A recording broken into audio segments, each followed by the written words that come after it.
స్వామి శరణం స్వామి. బాగున్నా స్వామి. మొత్తానికి వచ్చినాను. హైటెక్ సిటీ కొండాపూర్ నుంచి ఇక్కడ పట్టుకొచ్చారు. ఇది కూడా హైదరాబాద్ లో ఎట్లయితే ఉందో జనగాం జూబ్లీస్ లో కాబోతుంది స్వామి. ఇది ఇది మన నేచర్ ట్యాంకల్ ఫార్మ్స్ సైట్. మీరు ఎంపైర్ లో తీసుకున్నారు స్వామి. అది చాలా బాగుండే గ్రోత్ డెవలప్మెంట్. మళ్ళీ ఇక్కడికి 3 years లో కూడా స్టిల్ ఉన్నారు అండ్ కొత్త వెంచర్స్ వస్తూనే ఉన్నాయి. ఇది బాగా క్రియేటివ్ అనిపించింది, కొంచెం అఫోర్డబుల్. ఇక్కడ కూడా ప్లాన్ చేస్తున్నారా? ఎస్ స్వామి. 1000 బుక్ చేశారా ఆల్రెడీ? చూస్తున్నా, ఈ రోజు ఫైనల్ అడ్వాన్స్ ఇచ్చేసి వెళ్దామని వచ్చిన. ఓకే స్వామి. స్వామి శరణం. సో ఇది మోడల్ ఫ్లాట్ ఇదేనా స్వామి? ఇదే స్వామి. మన 1000 square yards ఏదైతే చెప్పారు 1000 square yard. ఇది 1000 square yards లో మనం ఎంత యూనిట్ సెట్ చేస్తున్నాం. ఓకే. టోటల్ ప్రతి 1000 square yards కూడా మనం ఇట్లా ఫెన్సింగ్ గేట్ ప్రతి దానికి వస్తుంది ఇట్లా టోటల్లీ ఫుల్ సెక్యూర్. అంటే ఇన్ని రోజులు చూసిన సైట్ కి ఈ సైట్ కి డిఫరెన్స్. ఓకే. ఎందుకంటే అప్పుడు పాత దాంట్లో ఇది లేవు ఇవన్నీ. టోటల్ ఎన్ని వస్తున్నాయి స్వామి ట్రీస్? స్వామి దీంట్లో వచ్చేసి మనము 1000 square yards ఏదైతే యూనిట్ ఉంది కదా. ఓకే. ఒక్కొక్క దాంట్లో వచ్చేసి 60 రెడ్ శాండల్ ప్లాంటేషన్ ఇస్తున్నాం. దీంట్లో 60 20 ఏమో 10 type ఆఫ్ ఫ్రూట్స్ మనం కస్టమర్ కి మనం ప్రొవైడ్ చేస్తాం దీంట్లో. ఓకే. అయితే ఇంకోటి టోటల్ 80.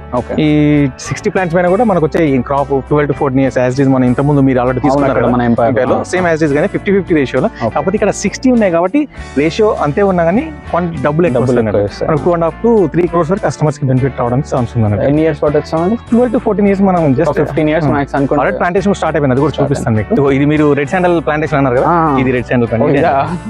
అంటే ఎర్రచందనం రెడ్ గోల్డ్ అంటాం. Red gold Pushpa. yes absolutely. పుష్పాల కాకపోతే ఇల్లీగల్ గా ఉంది అక్కడ. ఇది లీగల్ గా గవర్నమెంట్ నుంచి మనమే అప్రోచ్ అయ్యి కస్టమర్ పరంగా కూడా మనమే పర్మిషన్ తీసుకొని ప్రతిదీ కూడా లీగల్ గా గవర్నమెంట్ నుంచి అమౌంట్ వస్తుంది మీకు వచ్చేటప్పుడు కూడా. ఎందుకంటే 7 years తర్వాత మనం ఏదైతే మనం ప్లాన్ చేస్తామో రిజిస్టర్ చేసుకుంటాం ఫారెస్ట్ డిపార్ట్మెంట్ లో. అది చేసేటప్పుడు కూడా అప్రూవల్స్ పర్మిషన్ అన్ని కంపెనీ చూసుకుంటారు. జస్ట్ మీరు ఇప్పుడు ఇన్వెస్ట్ చేసిరా రిజిస్ట్రేషన్ చేసుకుంటారు అంతవరకు. 60 వస్తాయి స్వామి. రెడ్ శాండల్ 60 వస్తుంది. ఇది కాక ఫ్రూట్ ప్లాంటేషన్ కూడా ఉంది. ఇది కూడా ఇక్కడ ఉంది కదా ఎగ్జాంపుల్. సీతాఫల్. ఇది సీతాఫల్, అది జామ. ఆల్రెడీ మనకన్నా ఎక్కువ హైట్ ఉన్నాయి స్వామి. అప్పుడు మనం కడియం నర్సరీ నుంచి తెస్తాము. కాకపోతే ఏంటంటే చిన్న చిన్న మొక్కలు తెస్తే ఉంటాయి అంటే మన్నుతాయి. మనకంటే హైట్ తెస్తుంది ఆల్రెడీ ఉన్నాయి కాబట్టి గ్రోన్ అయింది కాబట్టి పర్ఫెక్ట్ మనకు ఎదగడానికి సోర్స్ ఉంటుంది. ఒక 2-3 years లో క్రాప్ వచ్చేస్తుంది. అందుకని పెద్ద ఇట్లా ఇవి ఒకటి బత్తాయి, నారింజ, పొమగ్రనేట్, ప్రతిదీ ఒక 10 type ఆఫ్ ఫ్రూట్స్ 20 ప్లాంట్స్ ఇస్తున్నాం స్వామి. ఇది బనానా ఉంది, మామిడి, సీతాఫల్, సపోటా, పొమగ్రనేట్, డిఫరెంట్ అన్ని ఒక 10 type ఆఫ్ ఫ్రూట్స్ అయితే మనం ఇస్తున్నాం కస్టమర్. ఎందుకంటే మనం మన ఇంట్లో ఉన్న కంపెనీ మిమ్మల్ని గుర్తు పెట్టుకొని అప్ టు 5 kg వరకు డోర్ స్టెప్స్ కి ఫ్రూట్స్ ఫ్రీగా ఇస్తుందంటే once a year వస్తాయి. వన్స్ మనకు 2-3 years తర్వాత క్రాప్ స్టార్ట్ అయినాక కంపల్సరీ అబ్సల్యూట్లీ కంపల్సరీ వస్తాయి. స్వామి ఇప్పుడు మనం కాటేజ్ దగ్గరకు వచ్చాం. మీరు కాటేజ్ చూస్తున్నారు. కాటేజ్ ఒకటే కాదు, కాటేజ్ లో కూడా డిఫరెంట్ మనం ఫెసిలిటీస్ ఇస్తున్నాం కస్టమర్ కి. ఇది వచ్చేసి మనకు వెనకటి కాలంలో మన చేదురుబావి అంటాం. అట్లా మనకు వెళ్ళాక మనం చేస్తున్నాము.